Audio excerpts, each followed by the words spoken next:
Bathroom வரை வந்துட்டீங்களா கோபால்? லதா, நாம 2 பேரும் சேர்ந்து ஒரு குழந்தை பெத்துக்கலாமா? கோபால், நடக்காது. அது மட்டும் நடக்கவே நடக்காது கோபால்.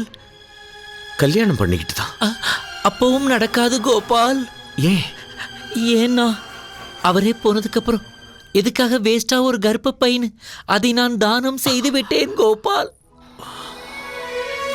பரவாயில்ல லதா, நான் ஒரு குழந்தை, நீ ஒரு குழந்தையா இருப்ப. அப்பவும் நடக்காது கோபால். அப்போ சிரிச்சு சிரிச்சு பேசினது, என் கூட ஆடி பாடினது அத்தனையும் நடிப்பா? சொல்லு லதா, நடிப்பா? இல்லை இல்லை இல்லை. ஆமாம் கோபால், ஆரம்பத்துல காதலிக்கிற மாதிரி நடிக்கத்தான் நான் வந்தேன். கொஞ்சம் நடிக்கவும் செய்தேன் கோபால். ஆனா தூய்மையான உங்கள் அன்புக்கு முன்னால் என்னுடைய நடிப்பு தோத்து போச்சு கோபால், தோத்து போச்சு. நான் எவ்வளவோ முயற்சி செய்தும் என்னால நடிக்க முடியலே கோபால், நடிக்க முடியலே. இப்பவும் நான் சொல்றேன் கோபால்,